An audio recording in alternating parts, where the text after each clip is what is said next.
The Earl stood with his arms crossed, nodding his chin, urging Gerald to continue, but Gerald couldn't open his mouth. What the hell was I going to say? He tried to put her to sleep with sleeping pills, but she noticed and changed cups, so he fell asleep. Was that why he was so upset? Saying that could mean not only being punished or losing money, but also being kicked out of the house with no money. Why did you stop talking? He doesn't even know about it, and he's being so arrogant. As Gerald spoke, his voice breaking, the Earl clutched his head. His skull hurt. I call this guy my son. The Count shook his head and left the room. And as he left the room, he met a servant who brought food to Gerald, and another stomach-churning experience was waiting for him, thinking, can he even eat in this situation? I brought all the magic tools, and the clothes, well, they're not that important, since I can buy new ones if I let them. The night before leaving the dukedom, Candace sat cross-legged on some of her enormous suitcases, wondering if she had forgotten something. Yeah, I guess I didn't forget to pack anything in particular. Deciding that he had everything packed, he patted his suitcase with a satisfied expression. Then, with a devastated expression, he looked around. It seemed like he had become very fond of this place after spending almost a year there.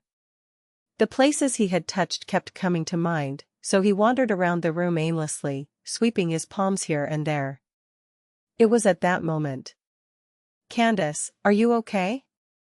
There was a knock on the door and Ophelia stuck her face through the crack. Oh, no, not yet. What's happening?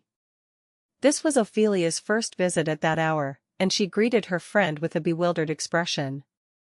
Ophelia held a thick folder of documents. I have something to give you. She handed the documents to Candace, and they were heavier than she expected, so Candace stumbled once under the weight. Oh. Did you carry this heavy thing by yourself? Call me. It's okay, Noah weighs more. Ophelia replied playfully, showing off her biceps. It was only a half joke, but it was true that the newborn Noah, who was growing day by day, weighed much more than this stack of papers. But what is this? Candace asked, flipping through the documents. Ophelia had handwritten magic formulas on every page, suggesting that she had been researching something. The magical research materials that I have been studying for the past 10 years. Now, they mean nothing to me. I thought you might need them more than me. What kind of magic is this? Candace was about to ask what kind of magic it was that had been studied for 10 years, but after turning a few pages, she realized and closed her mouth. I was researching magic to turn back time.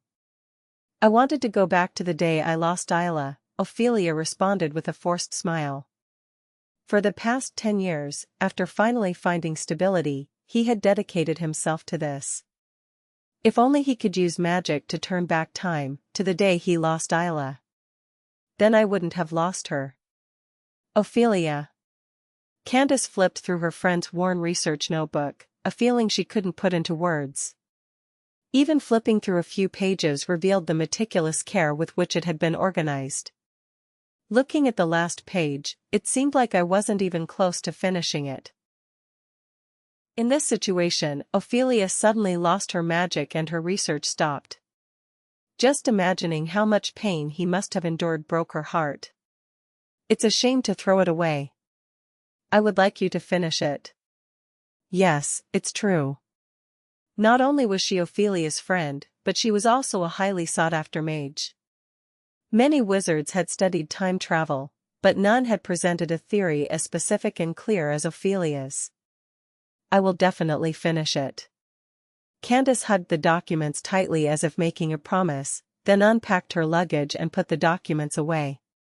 Then, she walked over to Ophelia, who was sitting on the bed watching her, and sat down next to her. If, I ever perfect the magic that turns back time, what will you do then? Will you turn back time? To that day? The worst day of Ophelia's life, when she lost Isla. Candace asked cautiously, thinking that since so much had changed, the answer might have been different too. Well. And Ophelia couldn't answer easily. Even a year earlier, the answer would have been a resounding yes.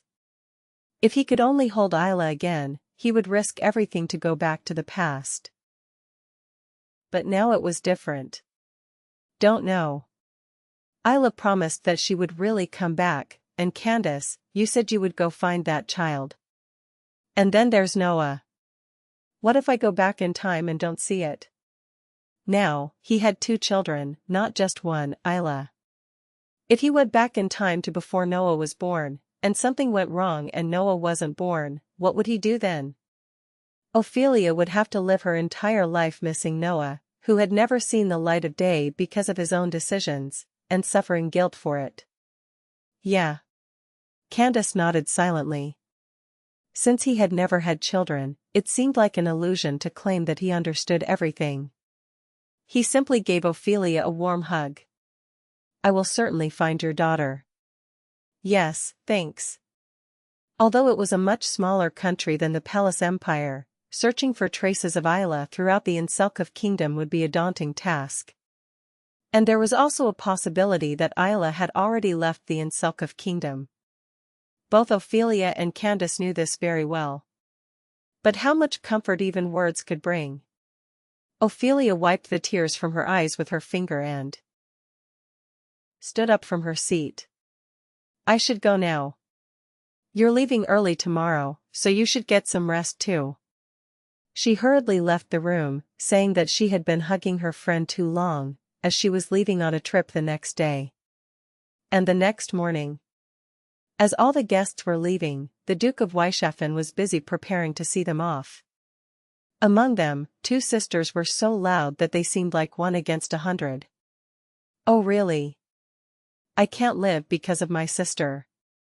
What the hell, you've suddenly complicated the return trip.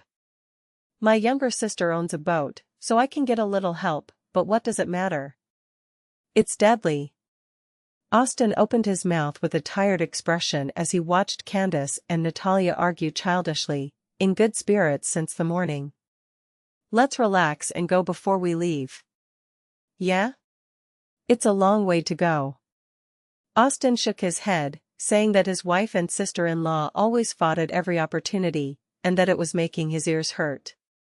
The hosts, Ophelia and Roderick, laughed out loud as they watched them argue as they got into the carriage.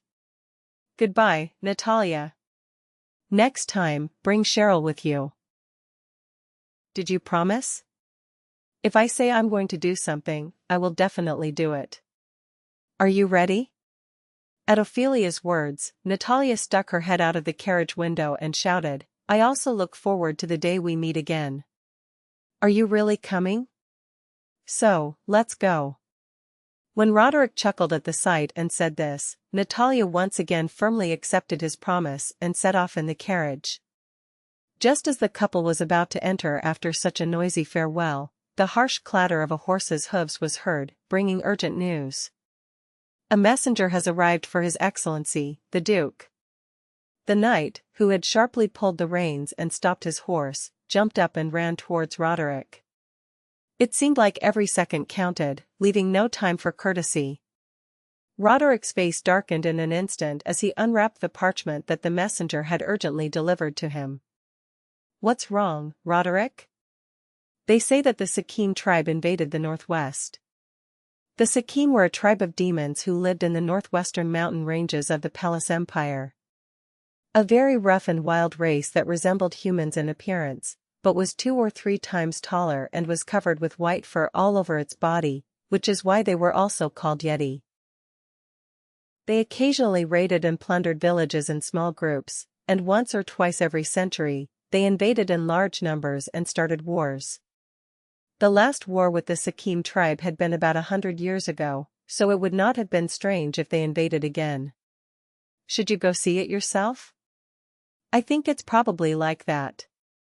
Although the regular army of the empire was deployed in a hurry, it seemed that it would not be easy to confront the enemy since they were so numerous and strong.